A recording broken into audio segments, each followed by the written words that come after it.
let me say something first about desire. What I'm going to say about desire today applies to girls and women and men and boys, and so all human beings. And it's informed both by psychoanalysis and by Buddhism. And I'm a Buddhist practitioner for many years now.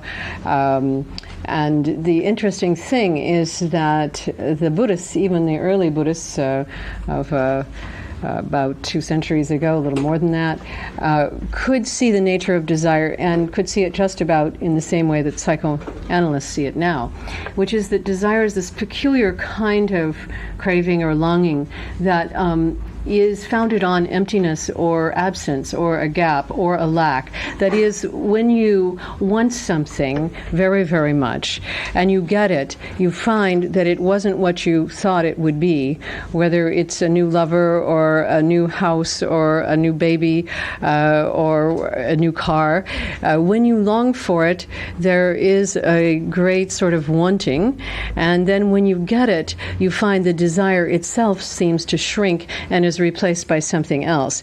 Because of this, desire has the nature of absence in it. The thing that you assume will give you pleasure or has given you pleasure that you desire, when you get it, the desire will disappear, and in some way it will appear for something else. So desire is talked about as being kind of the root of a particular kind of suffering in Buddhism, a kind of craving and restlessness and a sense of being driven from one thing to the next. And in psychoanalysis as well, it's understood that desire is based on a lack or a gap or an absence of something that has given pleasure. So it's in the nature of desire to be restless and driven. And I'm going to contrast desire with love and say that love, as the poet Octavio Paz says, is where desire meets reality. That true love is actually quite different from desire. Not only because it doesn't have this character of being sort of dissolving when you've got the thing, but that it's more or less expands as you come to know more about the reality of the person or the thing you love. The other thing about desire is that you can desire something that you do not know. You can desire something that is not in any way good for you. You can desire, for example, a stranger, or you can desire something that is built entirely on fantasy. But in the way that I'm using love, in order to love something, you have to know it. In order to love something, you have to meet it in reality. And so we could say, in order to be loved, we have to be revealed. We have to be revealed in some authentic way as to who we really are. We have to be known in order to be loved. Otherwise, we are simply objects of desire. And if we are, as people, men, women, girls, boys, objects of desire, we are fulfilling an image that in some way covers up or disguises the authentic. And in doing that, will make it impossible for us to be loved. People know this in their experience, actually.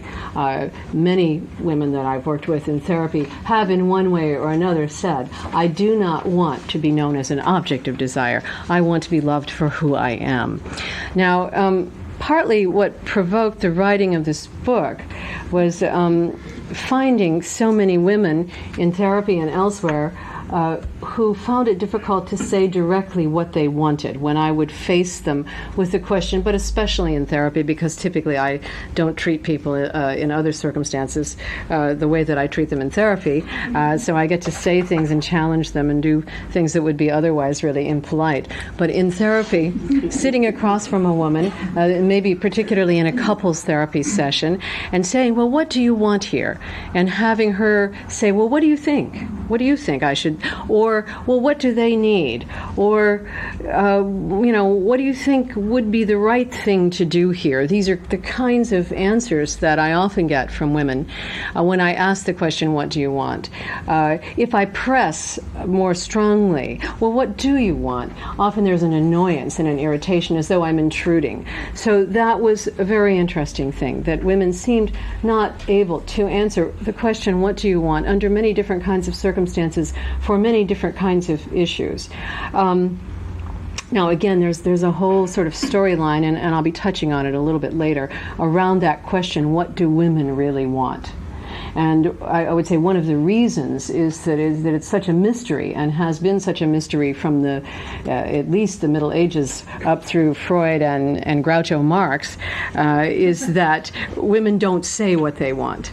Now, linking to this, there are two other things that I just want to mention briefly. One is the fact of working in therapy with women who are in positions of decision-making and power in the public domain, and finding again and again they feel their personal lives are out of control. These are women who are deans of colleges, who are lawyers, doctors, heads of organizations, clearly in positions of leadership, would complain that in their personal lives they feel someone else is making the decisions, that they're out of control. They don't know how they got themselves into this fix. They find themselves doing things, taking care of people, making food, doing all sorts of things that they feel they haven't actually decided to do. Somehow they just got hooked into it, which was an interesting thing again. How could a person who is clearly decisive and able to lead a large organization find that she just loses track of all of that when she goes home?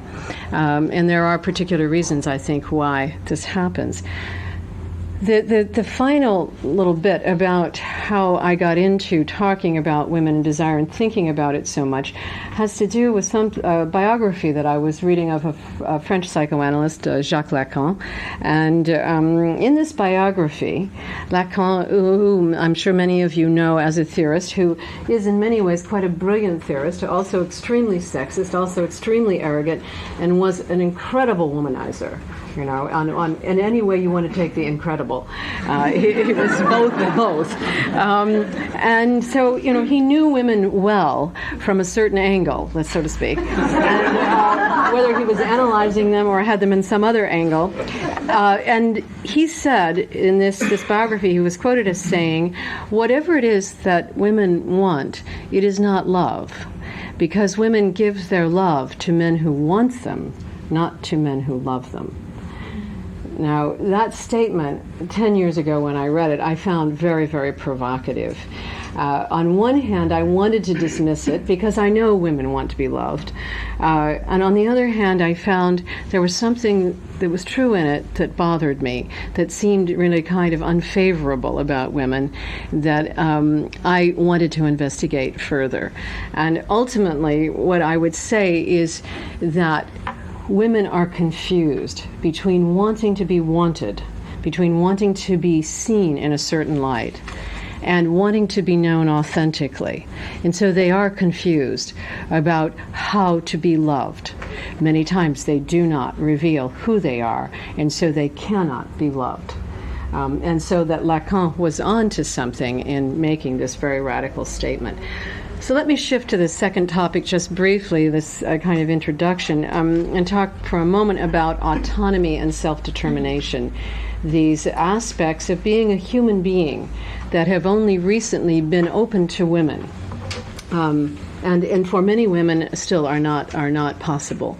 When the word autonomy itself is something that I find many times people are confused about, both women and men. The word simply means to be able to make choices and decisions for yourself. Any of the things that would be typically associated with the idea that autonomy has been, what happens is when people start talking about making choices, making decisions for yourself, very often both women and men will confuse that with being selfish, with being self-interested, and say things like, don't I need to think of other people's needs, not only my own?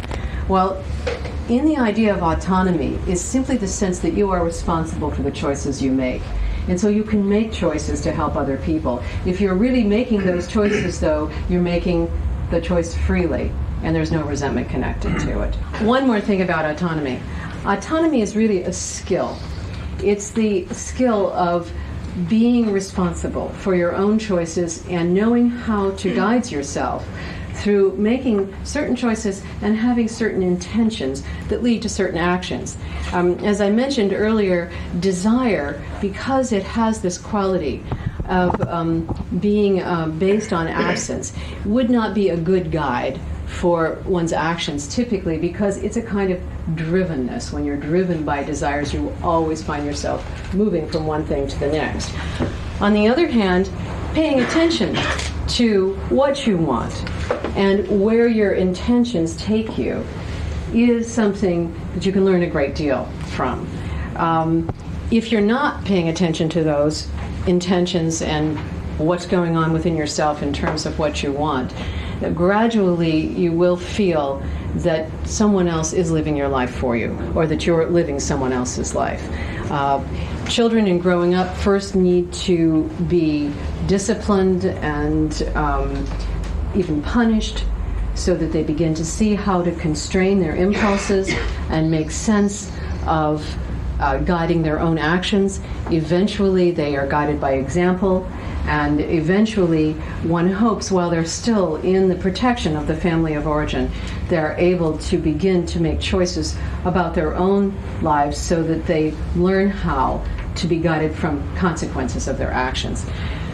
As it turns out, girls and women are socialized in various ways that make it very difficult for them to become autonomous decision makers, for them to pay attention to what's going on in their own intentions and desires and how those things lead to certain kinds of consequences in their lives. One reason why it is difficult for girls and women, and this is an area that results in a kind of double bind around female desire, is that in various ways, girls are taught to feel ashamed of their female identity. And some of these things are simply built into gender schemata, into the ways that we expect people to behave. For example, and here's a very sort of a very ubiquitous example that often doesn't get spoken about because it's so built in. Women are allowed to wear trousers, and they're allowed to wear the same clothing that men wear. But men are not allowed to wear women's dresses and skirts. When men put on a dress, unless they're in some special role as a priest or something, they are shamed. When a boy tries to dress in a girl's dress to go out into the public domain, there's a great deal of shame and humiliation associated with that. So that even at a very young age, and there's a great deal of research on this, even as young as 5 or 6 years old, little girls and little boys know that there's something wrong with being a little girl, that there are some problems that have to do with being a little girl. There are lots of ways that girls and boys organize their play to reinforce that. And there are a lot of ways that teachers and parents and other people unknowingly shame girls and encourage boys. And again, because I can't go into this in detail, let me just give one tiny example. And we know this from research in American classrooms in any case. Little girls are told things like, "You're not a nice girl," where little boys are told things like, "Don't do that." And so boys are directed to feel guilty about their actions, to change their actions. Girls are directed in some ways to feel bad about themselves and to feel as though they themselves are in some way wrong or bad. These differences in regard to male and female socialization lead to a very different sense of identity and identity formation in adults of the different sexes. One thing about shame. Shame is one of these self-conscious emotions that develops we first see the beginning of the self-conscious emotions between 18 months and 2 years of age. Emotions like pride, shame, envy, guilt, self-pity, embarrassment. These are the emotions that cause us to feel separate and feel different, set apart, embodied in this skin. I'm in here, something else is out there. And the emotion of shame is the experience of wanting to die, disappear, or hide because you feel that the self is bad or inferior in a way that cannot be corrected. Shame leads to people doing things like lying, deceiving, covering up, hiding themselves, not wanting to come out into public, not wanting to be known, and so on. Shame does not have good outcomes, whereas guilt has some good outcomes, because when you feel guilty, you feel that you've done something wrong and you can change what you've done and make reparation. So guilt can motivate you to do something differently. But shame actually only increases a sense that there's something wrong with the self and that the only thing to be done is to cover that flaw up. Now, I can't, again, go into that in great depth, but you can see, I think, a little bit about what I'm talking about. So shame as a self-conscious emotion is a very destructive emotion, is cultivated in various ways unconsciously in families, schools, public domains, and so on, in regard particularly to the development of female gender identity. As a consequence, girls and women are very much inclined to want validation and positive mirroring about the sense of the self, so that they very much will seek out ways in which others can help them feel worthy and valid and okay. Society overall, and here I'm moving from the argument really that Simone de Beauvoir made in The Second Sex, encourages women to be objects of desire as a way of getting them into the reproductive roles that they would need to be in order for society to go forward. The way that Simone de Beauvoir says it, when men set themselves up as subjects of desire, subjects of their own desire, they had to find an object that would be equal and as powerful but under their control, and that object was the beautiful woman. And so the beautiful woman is offered what looks like power in the guise of being protected or taken under the umbrella of the male subject of desire.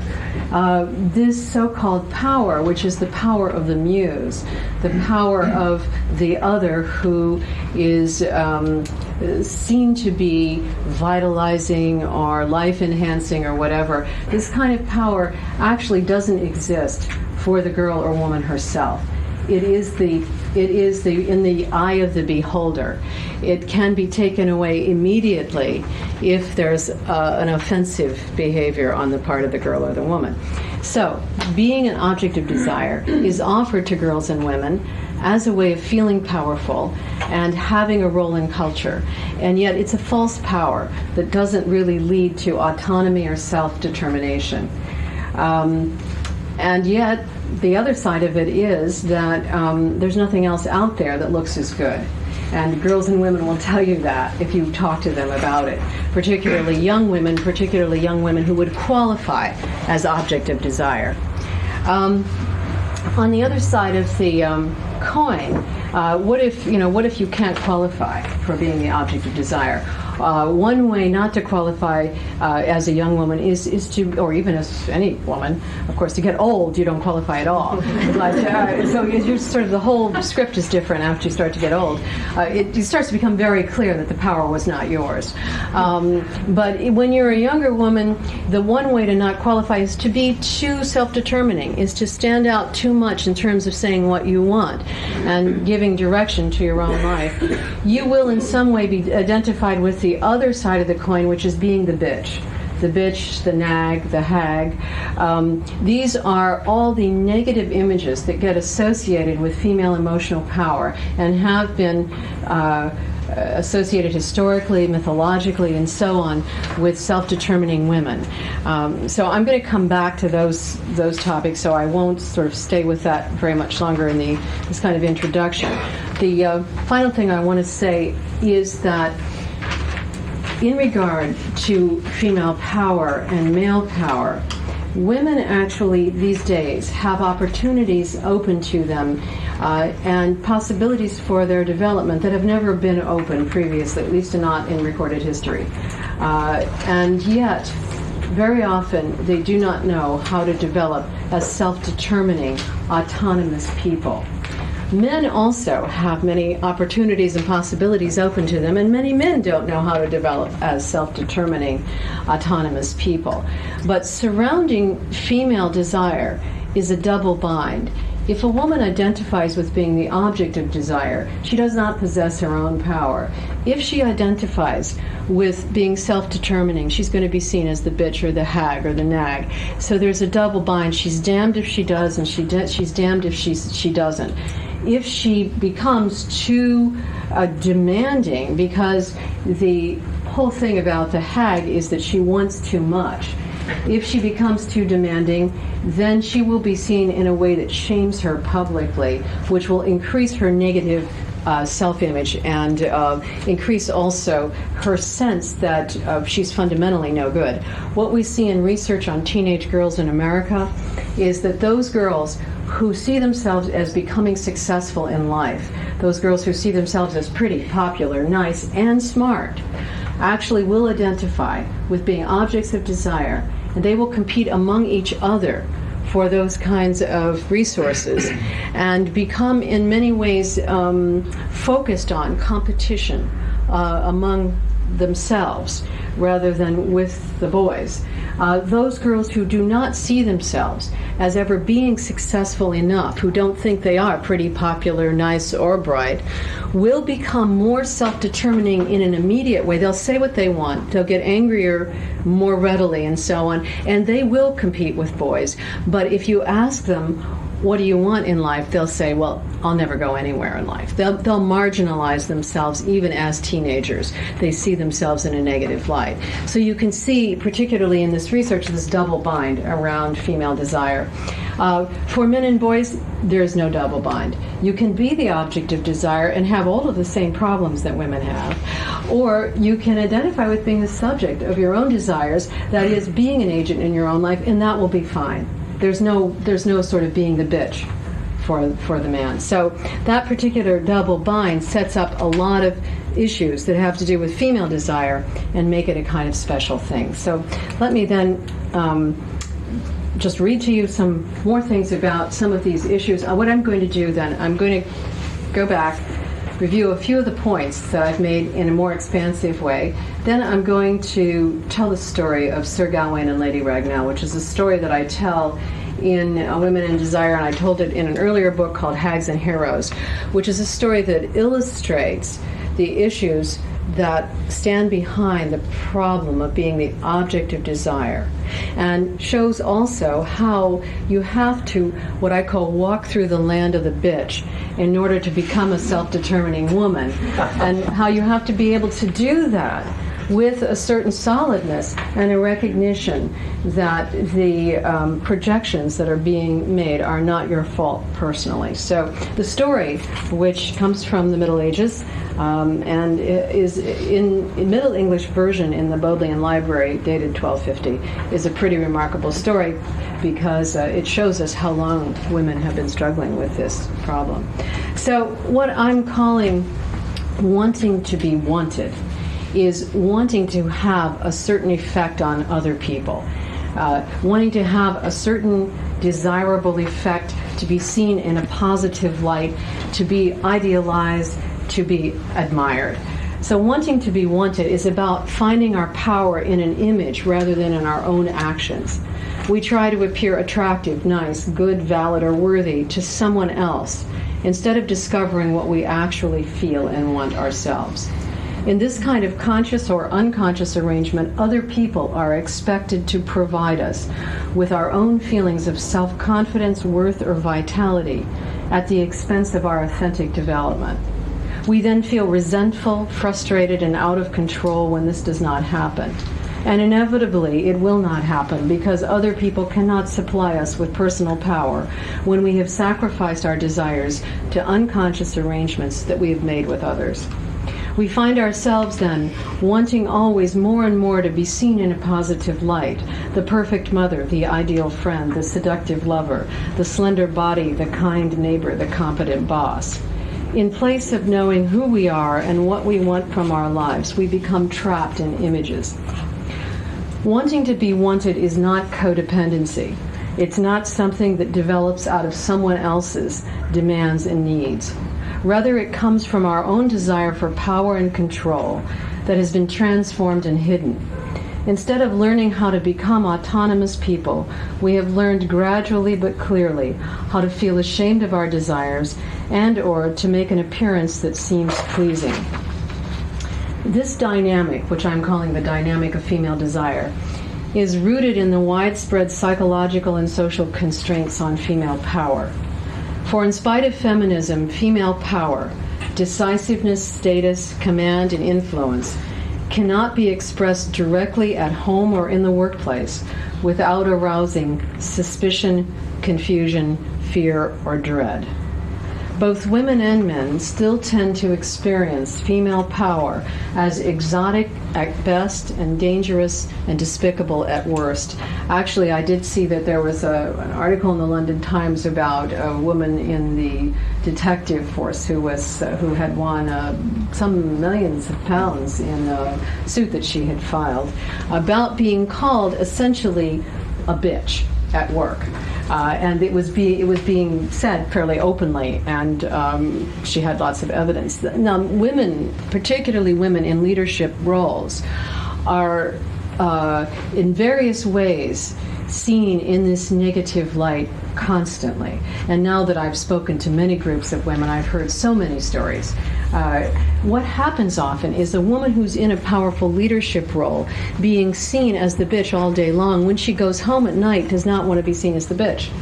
And so she just wants like a little time off from the heaviness of it. So that's one reason why, as I said earlier, powerful women who are in powerful roles in their work very often feel they've lost control of their personal lives.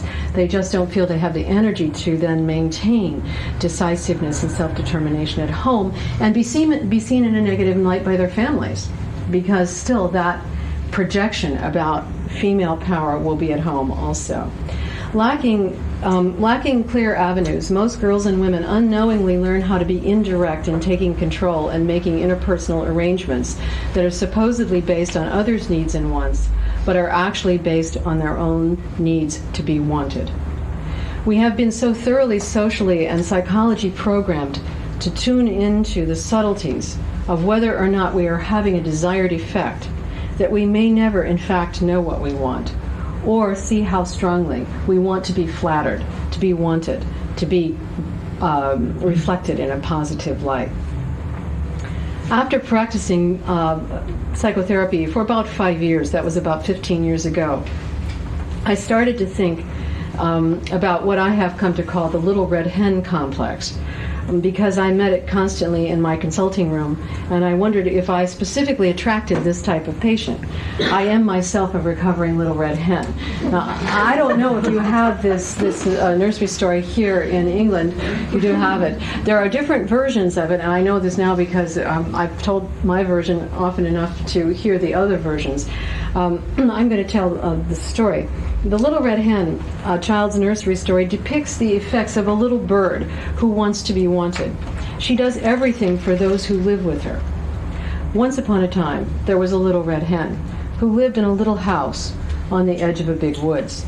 She could cook and she could sew, and she swept and dusted the house every day. She had a garden where she planted corn and potatoes and peas and sunflowers. With the little red hen lived a cat and a rat and a mouse. The little red hen cooked their meals and took good care of them, but they were lazy, and they never did anything to help her. Now, I'm not going to tell the entire story, but I'm going to review the main points.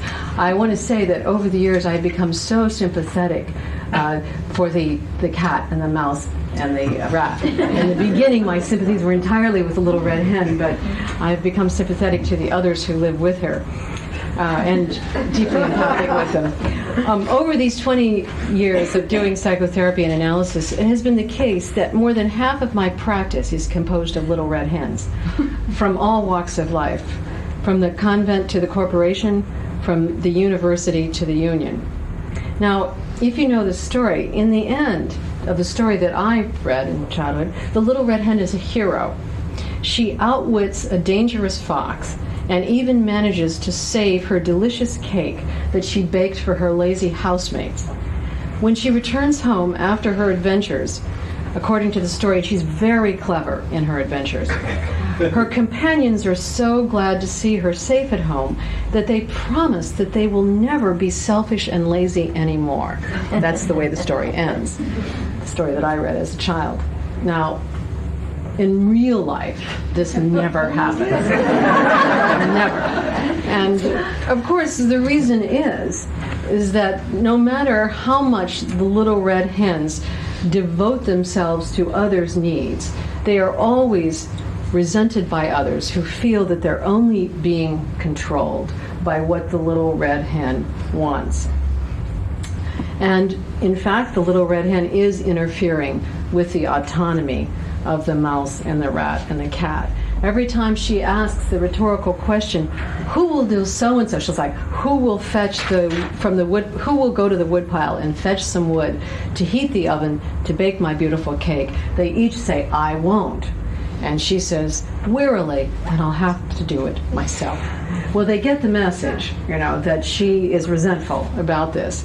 And this contributes to them not wanting to do anything to help. They're lazy.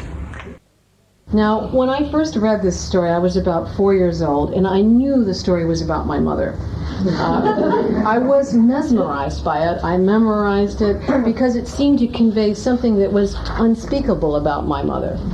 Now I believe that it unconsciously conveyed to me how my mother had taken over the entire household with her hidden demands, expressed always in terms of what she was doing for the rest of us.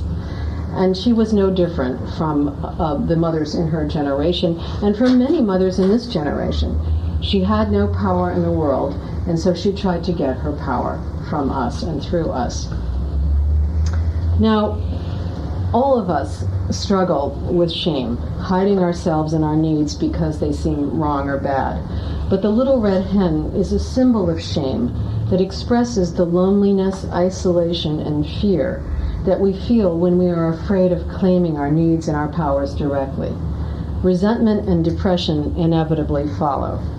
When I think of women hiding in shame, I think of women young and old in unsatisfactory, sometimes uncommitted, sometimes even cruel and abusive relationships.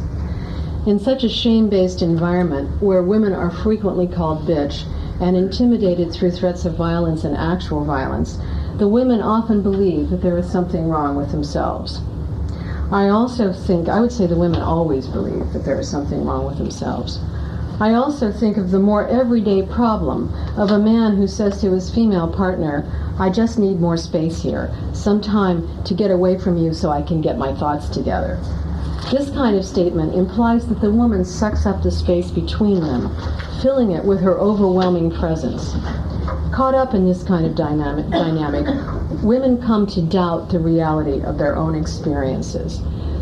Now, Erik Erikson, the psychoanalyst who talks about the stages of development in life, talks about autonomy versus shame and doubt as being one of the conflicts of earliest development starting around the toddler period that's carried throughout life in different forms. When you feel ashamed and doubtful, you cannot be self-determining, and these two are often opposed in our experiences, where we cannot check in and see what is actually going on with ourselves because we're hiding or because we don't know if we know what we know, which is the doubt. And women are very often, when they're in a shame-based environment, full of shame and doubt and uncertain if they even know what they actually know about themselves. So let me talk a little bit about the other side of the shame issue, which is being invited to be the object of desire. The power of being the object of desire still convinces young women that they should not be direct in their desires and truths. Female power is beauty, is the refrain that captivates young women everywhere to believe that they will have influence and status if they employ the right images. Throughout centuries of patriarchal art and literature, we find a recurring image of a desire-awakening maiden who is portrayed as the exact opposite of the hag bitch. The muse is the essence of vitality and life, while the hag is the essence of suffocation and death. Today's muse appears in the form of an anorectic woman-child who is girlish and waif-like with a blank stare and empty eyes. This is the figure that the British media are trying to clean up, I think. I wish the American media would too. It's hard to imagine that this muse is meant to be enlivening, but there is no doubt that she is the blueprint for fashion and female beauty in the contemporary world, emulated by young women in all industrialized countries. Her principal roles are supermodel, ingenue, celebrity, and movie star. But whatever her form at any cultural moment, the muse stirs fascination, procreation, and inspiration in her male admirers and by extension in all of us. And yet the individual who identifies with being the object of desire is not a source of her own inspiration, nor does she feel that her life belongs to her. To be the object of desire means to have no core self, no autonomy, and no power under your control. Nowhere can we see this more clearly than in the most famous icon muse of our time, Diana, Princess of Wales. She's the embodiment of a collective object of desire. We used her image to inspire and excite us.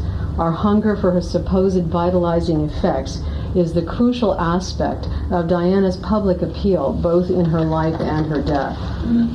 Diana was tragically caught in the female power is beauty belief. Witness her much maligned fate to be pursued relentlessly by publicists, photographers, and a public who felt that she belonged to them, and whom she courted tirelessly in her quest for stardom.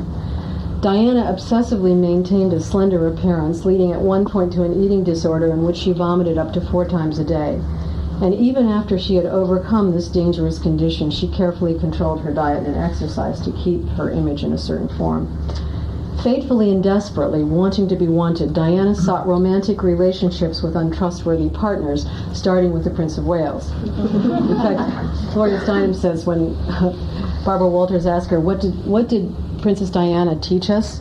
And Gloria Steinem answered, never marry a prince.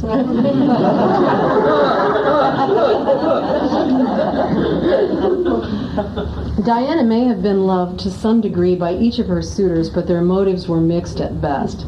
Most of all, they wanted her for what she symbolized, rather than for the person that she was. They used the power of her appearance and her own difficulties with self-esteem to their advantage and status.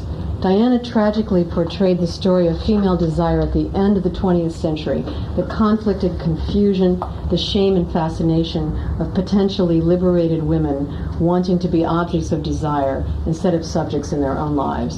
And her life can serve as a cautionary tale of how brutally high the stakes are in the game of being the muse. So that is really sort of the problem. And actually, on this issue of female desire, seeing the problem is 85% of the solution.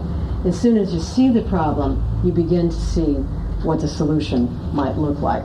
But I want to tell the story of Sir Gawain and Lady Ragnell, which is a remarkable story because it gives the problem in some ways, metaphorically, but mostly it gives the solution really clearly to this issue surrounding female desire. This is a lesser-known story of the Knights of the Round Table. I'm going to tell it in my own words, but I'm taking my version is not from Chaucer's Wife of Bath Tale. It's from the folk tale version, which is in the Bodleian Library. One day, King Arthur was out hunting a great white stag at the edge of the oak woods when he looked up and found himself confronted by a tall, powerful chieftain, swinging his sword and appearing as if he would cut the king down on the spot. This man was Sir Gromer, who declared that he was seeking revenge for the loss of some of his northern lands to Arthur. Since Arthur was unarmed, Sir Gromer showed him mercy and gave him a chance to save his life. Gromer issued a challenge. The king had 1 year to return unarmed to this spot with an answer to a question. What do women desire above all else? If Arthur answered the question correctly, his life would be spared. If not, he would lose his head. Arthur agreed, but he was very discouraged. This must be a trick question, he thought, for he felt certain that no one knew the answer. Back at the castle, he told the entire story to his nephew, Sir Gawain, who was known as the wisest, bravest, most compassionate and courteous of all of the knights of the Round Table. The young knight, in contrast to the king, was hopeful and encouraging. After all, they had a year to search the kingdom, and he was certain someone would know the right answer. So Arthur and Gawain collected many answers throughout the year, but not one had the ring of truth. The appointed day was almost upon them when one morning Arthur rode out alone through the fields, thinking about his predicament. At the edge of the oak woods, he was suddenly confronted with a large, grotesque woman who was covered with warts and was almost as wide as she was tall. Her eyes met his fearlessly as she declared, "You are Arthur the king. In 2 days, you must meet Sir Gromer with an answer to a question." "Yes," replied Arthur, "but how do you know this?" "I am the Lady Ragnell, and Sir Gromer is my stepbrother." "You do not have the right answer, do you?" "Well, I have many answers, and I don't see how my business concerns you." "You do not have the right answer," said Ragnell, with a confidence that filled him with gloom. "I have the answer." Arthur leaped off his horse. "Tell me the answer, then, and I will give you a large bag of gold." "I have no use for gold," Ragnell answered calmly. "Nonsense, woman. You can buy anything you want with it." "Well, what do you want, then? Jewelry? Land? Whatever you want. I will pay you if you have the right answer." "I have the right answer. I can promise you that. What I ask in return is that Sir Gawain become my husband." Arthur gasped. "Impossible! You ask the impossible, woman. I cannot give you my nephew. He's his own man, not mine to give." "I did not ask you to give me the knight Gawain. If Gawain agrees to marry me of his own free will, then I will give you the answer. Those are my terms." "Terms? What right do you have to give me terms?" "Well, it's impossible. I could never bring him this proposal." Ragnell stared into Arthur's eyes and said simply, "If you should change your mind, I will be here tomorrow." Then she disappeared into the woods. Shaken from this strange encounter, Arthur rode home at a slow pace, thinking to himself that he could never speak to Gawain of this matter.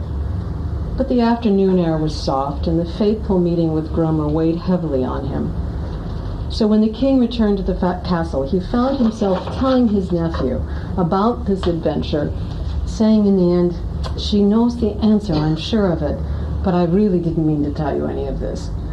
Gawain smiled sweetly, not yet knowing Ragnell's specific proposal. "This is good news, uncle. Why do you sound so discouraged?" With his eyes averted, the king told Gawain Ragnell's proposal, accompanied by a detailed description of her appearance. "How fortunate that I can save your life," said Gawain immediately. And over his uncle's protest, he stated, "It is my choice and my decision. I will return with you tomorrow and agree to the marriage on the condition that her answer saves your life." Early the next morning, Gawain rode out with Arthur to meet the Lady Ragnell. Even seeing her face to face did not shake his resolve. Her proposal was accepted, and Gawain bowed to her courteously. "If tomorrow your answer saves the king's life, we shall be wed."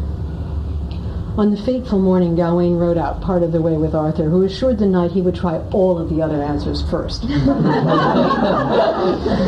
The tall, powerful Gromer was waiting for Arthur, his broadsword gleaming in the sun. As Arthur read out one answer after another, Gromer shouted, "No, no, no," until at last he raised his sword high above his head, and the king said, "Wait!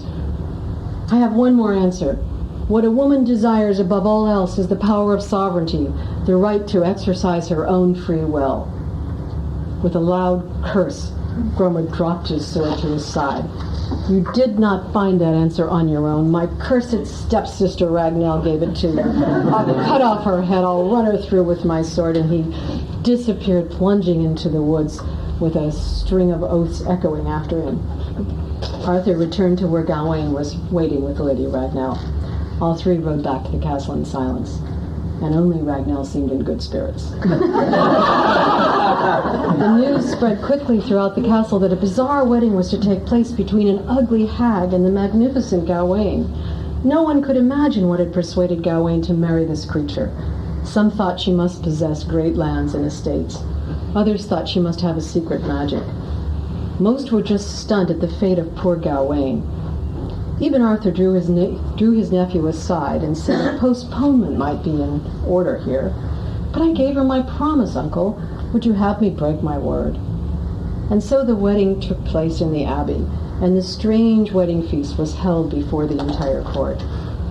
Throughout the long day and evening, Gawain remained pleasant and courteous. In no way did he show anything but kind attention to his bride. At last, the wedding couple retired to their chamber. "You have kept your promise well and faithfully," Ragnell observed. "You've shown me neither pity nor revulsion.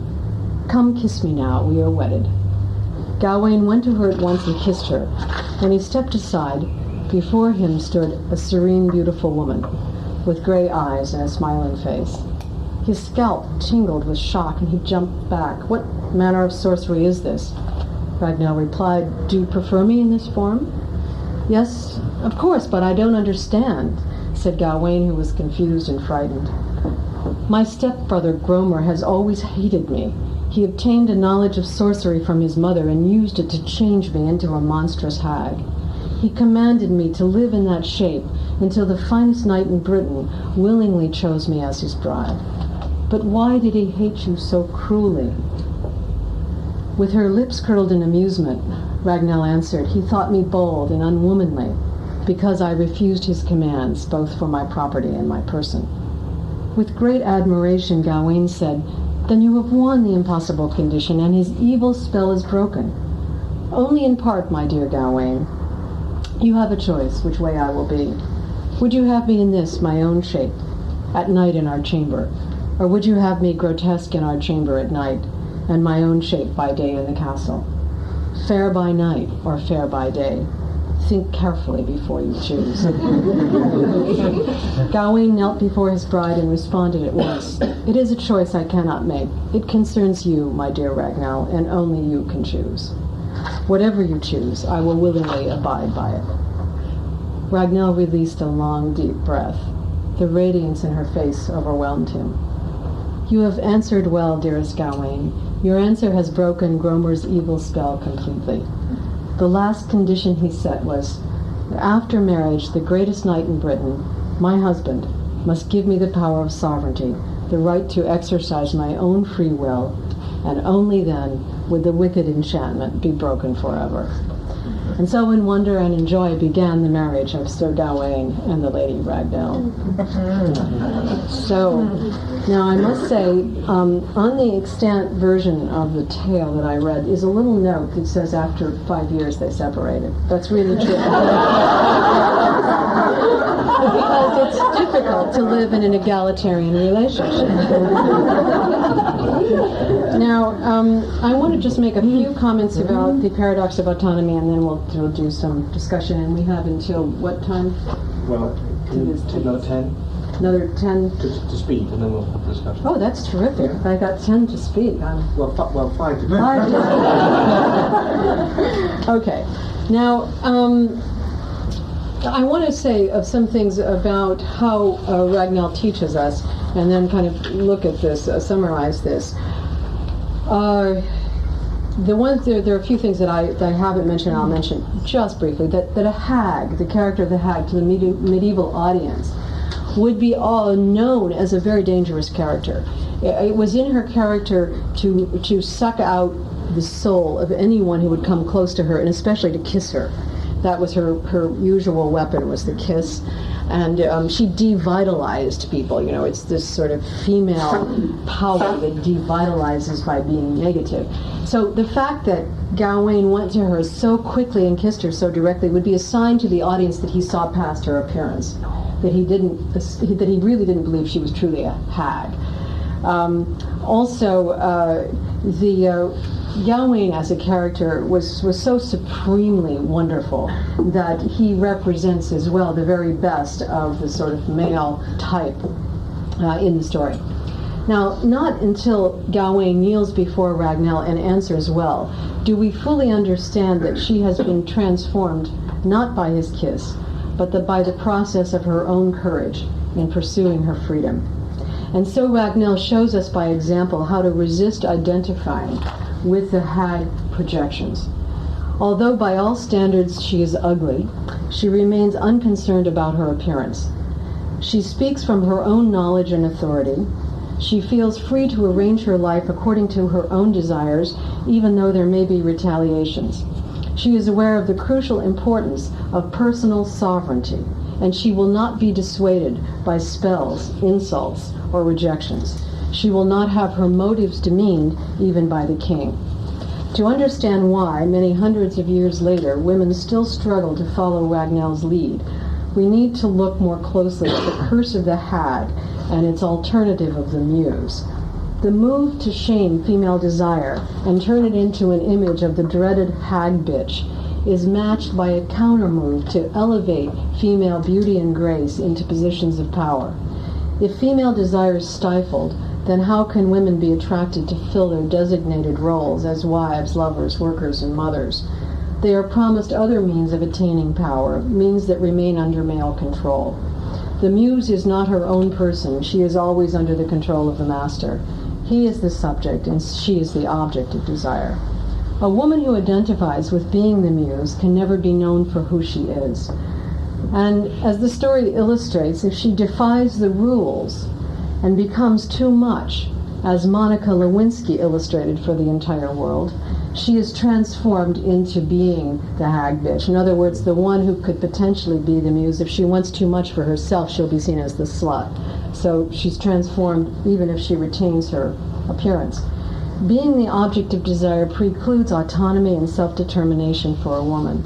On the other hand, being the subject of your own desires does not preclude having an attractive appearance or a pleasant manner, as Ragnell illustrates at the end of the story when she has both.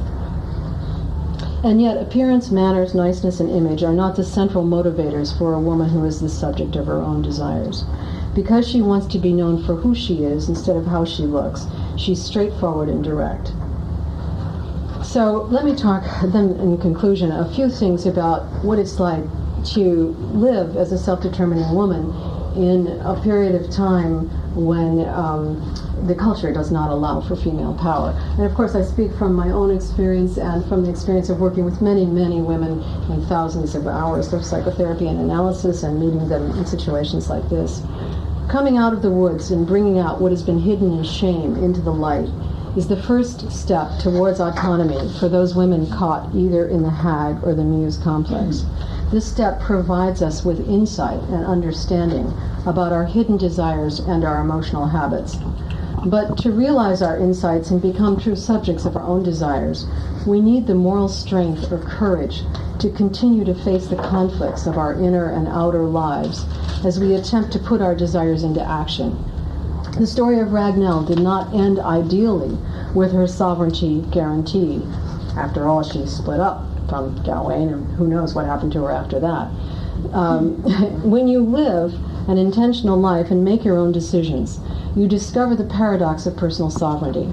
To follow blindly your own desires will create a prison of constant longing from which you cannot escape. On the other hand, to refuse your desires creates another kind of prison, one in which you feel ashamed, guilty, resentful, or even psychologically dead. To engage your desires with the recognition that they will teach you about your limitations, your vulnerability, your own conflicts, as well as your strengths, leads to the discovery of your own true nature, that is, the nature of being human. I know from my own life and from the clinical work that I do, we become deeply ethical people only through the lessons of self-determination. By freely engaging in our own choices and then seeing how and why these choices are flawed and lacking, we develop a sincere tolerance for our own and others' faults and a generosity in wanting to help. Struggling to use our conscious intentions to guide our actions and seeing how hard it is not to be driven by our complexes and our meaner desires, we develop compassion for others and for ourselves. Over time, these challenges teach us, and here's how Jung puts this teaching. He says, the apparently unendurable conflict is proof of the rightness of your life. A life without inner contradiction is only half a life, or else is a life in the beyond, which is destined only for angels, but God loves human beings more than angels. We become true subjects of our own desires. When we become true subjects of our own desires, we learn neither how to control others nor how to get our own way. Rather, we learn what it means to be weak and conflicted, to be human, and most of all, dependent on others whom we need and who sustain us. Personal sovereignty leads to the knowledge of freedom and limitation.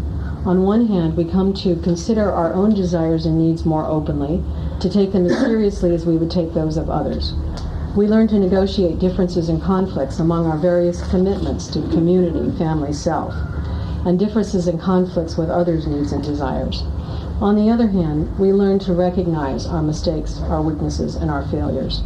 As women, we learn especially, no matter how self-determining and honest we are, that we continue to live in a male-dominated world in which images of the desire-awakening maiden still symbolize an almost transcendent vitality. We learn that our own claims to authority and desire, even when spoken calmly without blame, can be unfairly labeled as the expressions of a hag bitch whose emotions are deeply threatening. Under these conditions, we are not free in the sense of being more independent or more individual. We are free in the way of understanding human intentions and actions, our own and others. This increases our desire and skill in opening our hearts and becoming more authentic.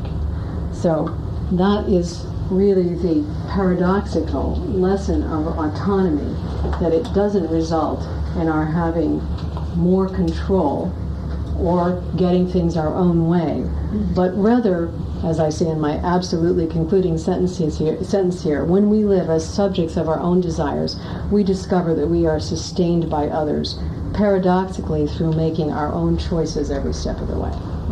So it's that paradox that you discover in self-determination that you cannot know when you identify with being the hag or the muse, the object of desire. So